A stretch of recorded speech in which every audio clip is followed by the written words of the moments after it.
Assalamualaikum warahmatullahi wabarakatuh. Baik, kami dari kelompok 7 yang beranggotakan saya Jahrotuniza, saya Rini Anggraini, saya Iin Indrawati yang akan menjelaskan tentang struktur organisasi berkas sekuensial berindeks. Pengertian struktur organisasi berkas sekuensial berindeks. Organisasi berkas indeks sekuensial adalah berkas atau file yang disusun sedemikian rupa sehingga dapat diakses secara sekuensial maupun secara direct atau langsung, atau kombinasi keduanya, direct dan sekuensial. Penyimpanan atau penulisan karakter demi karakter yang ada di dalam eksternal memori harus diatur sedemikian rupa sehingga komputer bisa dengan mudah menemukan kembali data-data yang tersimpan di dalamnya. Aturan inilah yang kemudian dikenal sebagai organisasi file. Contoh dari indeks sekuensial, struktur pohon. Sebuah pohon adalah struktur dari sekumpulan elemen dengan salah satu elemennya merupakan akarnya atau dan sisanya yang lain merupakan bagian-bagian pohon yang berorganisasi dalam susunan hierarki dengan sebagai puncaknya. Dilanjut dengan ini merawat. Selanjutnya, secara rekursif suatu struktur pohon dapat didefinisikan sebagai berikut. Sebuah simpul tunggal adalah sebuah pohon. Bila terdapat simpul N dan beberapa subpohon TI1, TI2, dan TK yang tidak saling berhubungan, yang masing-masing akarnya adalah N1, N2, dan seterusnya. Dari simpul atau subpohon ini dapat dibuat sebuah pohon baru dengan N sebagai akar. Dari situ simpul N1, N2, dan NK. Yang kedua, pohon biner. Salah satu tipe pohon yang paling banyak dipelajari adalah pohon biner. Pohon biner adalah pohon yang setiap simpulnya memiliki paling banyak 2 buah cabang atau anak. Bisa dilihat contohnya seperti ini ya. Adapun jenis akses yang diperbolehkan yaitu akses sekuensial, akses direct, sedangkan jenis prosesnya adalah batch, iteratif, struktur berkas indeks sekuensial, indeks binary, subtree. Selanjutnya, implementasi organisasi berkas indeks sekuensial. Ada 2 pendekatan dasar untuk mengimplementasikan konsep dari organisasi berkas indeks sekuensial. Blocks indeks dan data atau dynamics, trim dan overflow data area atau static. Kedua pendekatan tersebut menggunakan sebuah bagian indeks dan sebuah bagian data, di mana masing-masing menempati berkas yang terpisah.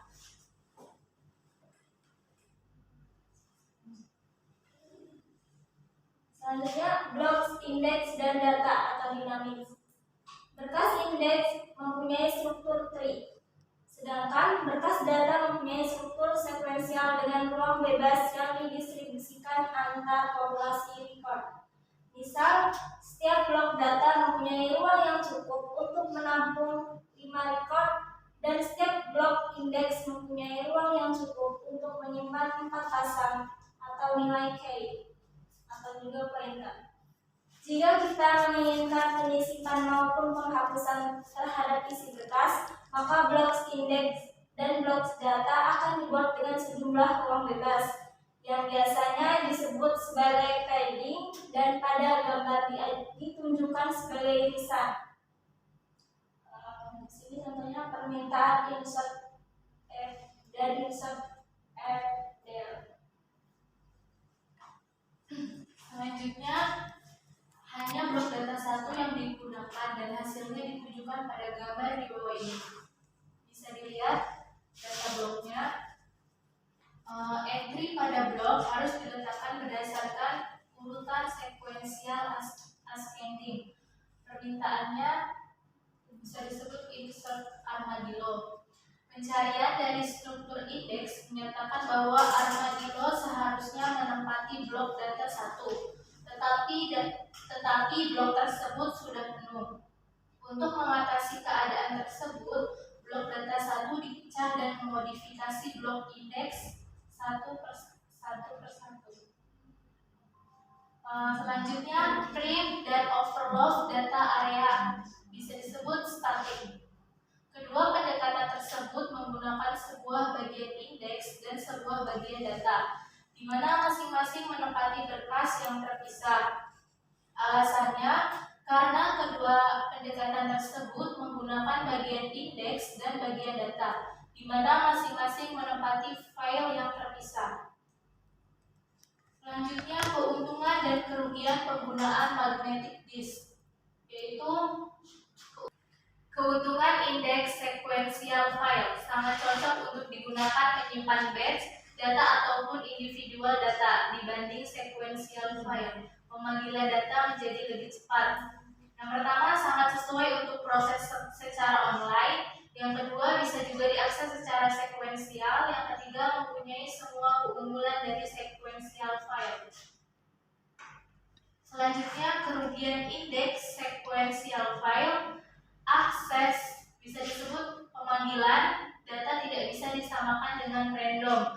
Direct access file memerlukan adanya ruangan ekstra di dalam memori untuk menyimpan indeks data, memerlukan adanya hardware dan software yang lebih kompleks. Baik, untuk selanjutnya yaitu kesimpulan. Organisasi berkas indeks sekuensial adalah berkas atau file yang disusun sedemikian rupa sehingga dapat diakses secara sekuensial maupun secara direct atau langsung, atau kombinasi keduanya, direct dan sekuensial. Penyimpanan atau penulisan karakter demi karakter yang ada di dalam external memory harus diatur sedemikian rupa sehingga komputer bisa dengan mudah menemukan kembali data-data yang tersimpan di dalamnya. Aturan inilah yang kemudian dikenal sebagai organisasi file.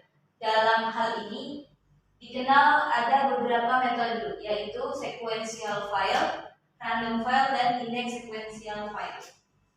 Baik, mungkin itu saja yang dapat kami sampaikan. Kurang dan lebihnya kami mohon maaf. Wassalamualaikum